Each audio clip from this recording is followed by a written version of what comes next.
नमस्कार आप सभी को। मैं डॉक्टर विजय देवी सिंह आप सभी का स्वागत करता हूं, इस्तकबाल करता हूं, अभिनंदन करता हूं। आरपीएससी ग्रेड फर्स्ट की तैयारी करने वालों के लिए अब ये गोल्डन पीरियड आ चुका है। गोल्डन भी कहूंगा, डू एंड डाई का समय है, क्योंकि अब जो है आपकी एग्जाम बहुत नजदीक आ चुकी है। अब इस कम समय में, क्योंकि 23 जून से लेकर 6 जुलाई के बीच में जो परीक्षा आप देने वाले हो, उसकी तैयारी अब कैसे करें जिससे हम कम समय में बेहतर रिजल्ट प्राप्त कर सकें। तो सबसे पहले एक बार सिलेबस पर हम नजर डाल लेते हैं। तो भाई जब आप सिलेबस की बात करते हो तो मित्रों आपको कंप्लीट जो आपका सिलेबस रहेगा उसमें सबसे पहले आपको ध्यान रखना है कि भाई जो पेपर फर्स्ट है आप लोगों का, मैं हमेशा कहता रहा हूं कि ये आपकी तैयारी के लिए सॉलिड काम करने वाला है। क्योंकि इसमें सबसे पहले जो पार्ट ए है, इसमें आपको अवेयरनेस और जीके यानी कि जनरल जो इंफॉर्मेशन बेस्ड क्वेश्चंस रहने वाले हैं। इसके अलावा इसमें history of Rajasthan, Indian history, special emphasise on Indian national movement. आप कह सकते हो मित्रों, कुल मिलाकर आप लोगों को इसमें भारतीय स्वतंत्रता संग्राम के ऊपर जोर देना है, जोर से पढ़ना पड़ेगा। क्योंकि भारतीय स्वतंत्रता संग्राम का जब भी आप जिक्र करोगे, हर एग्जाम में इसका बड़ा वेटेज रहता है। और हम मान के चलते कि ये तैयारी सॉलिड रहनी चाहिए आप सभी के। अब इसमें भी क्या दिया है इन्होंने, 1857 का रिवॉल्यूशन दिया है। इसके अलावा यदि हम बात करें development of literature, art and architect in during Gupta and Mughal period, तो हम कह सकते हैं कि गुप्त काल और गुप्त काल के अलावा जो मौर्य काल है ये आपको पढ़ना है। गुप्त काल और गुप्त के अलावा मौर्य काल आप लोगों को अच्छे से पढ़ना है मेरे मित्रों, क्योंकि यहाँ बड़ा वेटेज रहता है। समुद्रगुप्त से लेकर चंद्रगुप्त मौर्य तक की जो कहानियां हैं वो नहीं पढ़नी आपको, केवल उनका आर्ट के क्षेत्र में, कला के क्षेत्र में और उनका साहित्य के क्षेत्र में क्या योगदान है इसको पढ़ना है आपको। 1857 का रिवॉल्यूशन आपको पढ़ना है। इसके अलावा बात करना है कुछ मेजर ऐसे विद्वान है, ऐसे स्वतंत्रता प्रेमी है जिनके योगदान को आपको ध्यान देना है। सावरकर है, बंकिम चंद्र है, इसके अलावा लाल बाल पाल है, चंद्रशेखर आजाद है, भगत सिंह है, सुखदेव है, रास बिहारी बोस है, सुभाष चंद्र बोस है। ये भाई आपका कंप्लीट एक पैकेज रहने वाला है। लेकिन जिस एरिया को लेकर मैं बात करने वाला हूं वो एरिया आप सभी के सामने रहेगा, क्योंकि मैं आपसे बात करने वाला हूं सबसे आसान वाले पार्ट को लेकर, जो रहेगा आपका, जी हाँ, एजुकेशन साइकोलॉजी का पार्ट। और मित्रों इसमें आपको कंसेप्ट पढ़ना है, स्कोप पढ़ना है, फंक्शन पढ़ना है। हमें जानना है कि मनोविज्ञान में कौन कौन सी बातें जिनका स्टडी किया जाता है।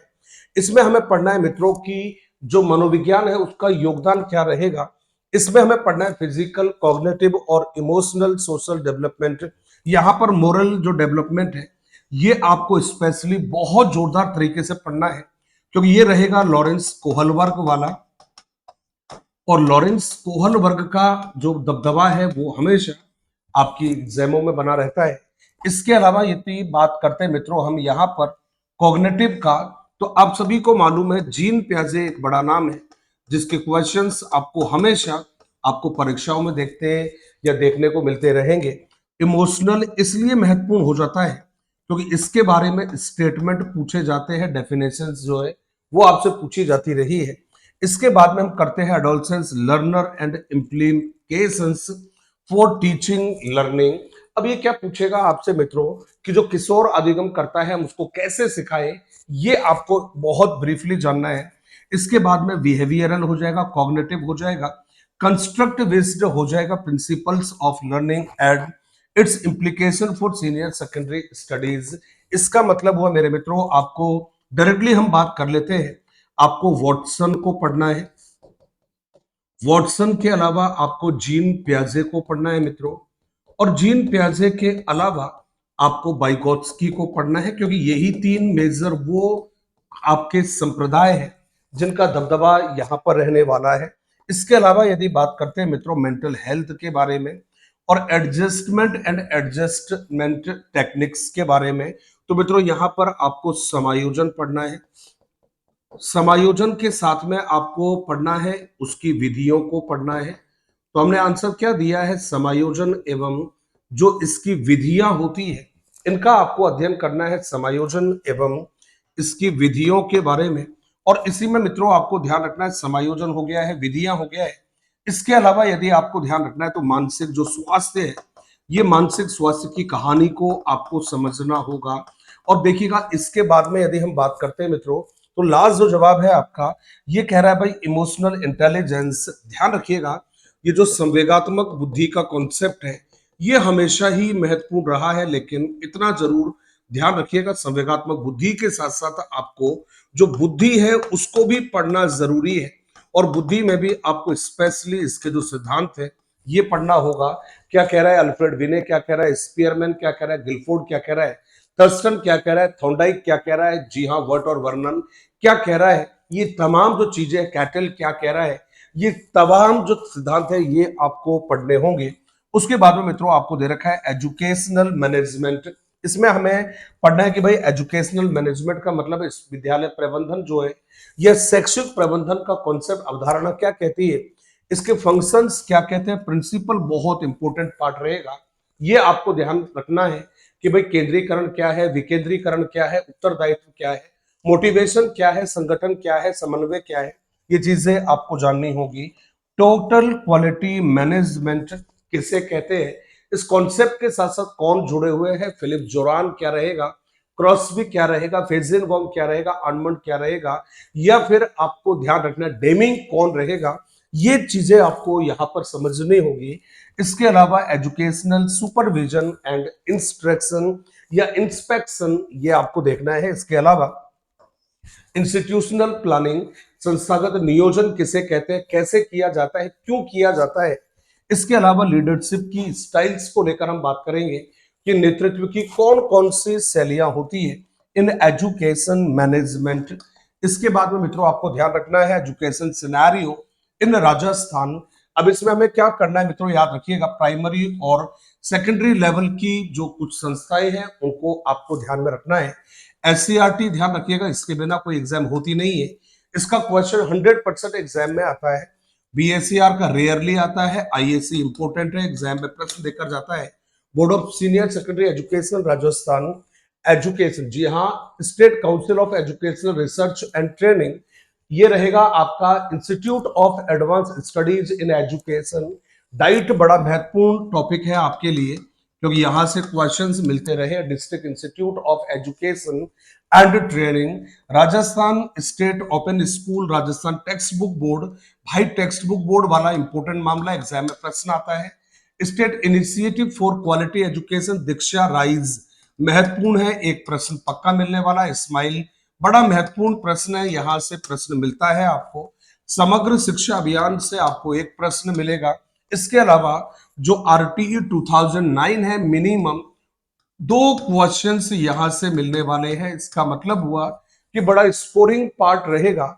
जब हम बात करते हैं एक तरफ आपका एजुकेशनल साइकोलॉजी, ये आपको ध्यान रखना है, एजुकेशन साइकोलॉजी। और इसके अलावा मित्रों जब आप बात करोगे स्कूल मैनेजमेंट की, तो ये 2 पार्ट ऐसे हैं जिन मित्रों के सॉलिड वाले तैयार हो गए हैं, उनको अपनी तैयारी में कहीं पर भी सोचने की जरूरत नहीं पड़ने वाली है। आगे थोड़ा सा बढ़ते हैं और देखिएगा भाई, यहाँ पर एक आईसीटी वाला जो पार्ट है, जो मेरे पढ़ने वालों के लिए हमेशा ही सिर दर्द बनता रहा है, ये आपको देखना है। इसमें हम पढ़ेंगे, जी हाँ, क्या पढ़ना है आपको, शिक्षण शास्त्र, शिक्षण अधिगम सामग्री, किशोर अधिगम कर्ता एवं अनुदेशनात्मक व्यू रचनाएं। इसमें संप्रेषण कौशल आपको पढ़ना पड़ेगा कि भाई संप्रेषण कौशल के तत्व कौन से होते हैं, इसकी प्रक्रिया कौन सी होती है, इसकी बाधाएं कौन कौन सी आती है, यहां पर ये बातें आपको जानना है। इसके अलावा आपको जानना है शिक्षण प्रतिमान, गिने चुने दे रखे, अग्रिम व्यवस्थापक दे रखा है, संप्रति संप्राप्ति दे रखा है, सूचना प्रक्रिया दे रखा है, परीक्षा प्रशिक्षण प्रतिमान दे रखा है। गिने चुने हैं लेकिन है बड़े इंपॉर्टेंट, एक प्रश्न मिनिमम इनसे आता है आपका। और इसके अलावा आएगा शिक्षण के दौरान शिक्षण अधिगम तैयार करना और उपयोग करना। एक प्रश्न मित्रों यहां से आपको मिलने वाला है एग्जाम में, और जो एक प्रश्न है ये रहेगा आपका सहकारी अधिगम से, क्योंकि यही वो जगह है जहां पर आपको लेब वाइगोत्स्की को पढ़ना होगा। और फिर कह रहा है भाई आपका आईसीटी वाला, आईसीटी को लेकर मेरे पढ़ने वालों में हमेशा कंफ्यूजन बनी रहती है। आज अभी क्लियर बता देता हूं आप लोगों को, केवल आपको लूम्सडेन पढ़ के जाओगे तो मामला सेट हो जाएगा। लूम्सडेन को जरूर पढ़ के जाना है आपको। और लूम्सडेन में आपको क्या पढ़ना है, आईसीटी कह दीजिएगा, या टाइप ऑफ ईटी जो है ये इसका पढ़ना है टाइप्स ऑफ ईटी, ये इसका प्रकार है जो आपको ध्यान में रखना है। इसके अलावा कंप्यूटर सहाय अधिगम CAL और कंप्यूटर सहाय अनुदेशन CAI, मित्रों ये एक कंप्लीट पैकेज रहेगा जिसको आपको शानदार तरीके से पढ़ना है। इसके अलावा मैं हमेशा कहता रहा हूं कि जिसने आपकी एग्जाम रहेगी, जी हां, जब आप फर्स्ट ग्रेड की तैयारी करते हो और यदि फर्स्ट ग्रेड की तैयारी के समय मित्रों याद रखिएगा आपका जीके वाला जो पार्ट है, यदि ये आप लोगों ने सॉलिड वाला तैयार कर लिया है, इसके अलावा मित्रों यदि मैं बात करता हूं, क्योंकि जीके में मैंने सब सब्जेक्टों को इंक्लूड कर दिया है, चाहे वो राजस्थान हिस्ट्री रहे, चाहे वो इंडियन हिस्ट्री रहे मेरे मित्र, चाहे वो जियोग्राफी वाला पार्ट है आपका, चाहे वो पॉलिटी वाला पार्ट है आप लोगों का, चाहे छोटा मोटा जो आपका करंट जीके, क्योंकि 10 प्रश्न जो है वो यहां से आपको 5-7 प्रश्न मतलब मिनिमम 10 नंबर का जो मटेरियल है वो यहां से मिलने वाला है। इसके अलावा मित्रों आपने एजुकेशन साइकोलॉजी को यदि पढ़ लिया है और एजुकेशन साइकोलॉजी के अलावा मित्रों इतना कहूंगा कि जो आपका सिनेरियो है, यदि ये आपने पढ़ लिया और सिनेरियो को पढ़ने के बाद में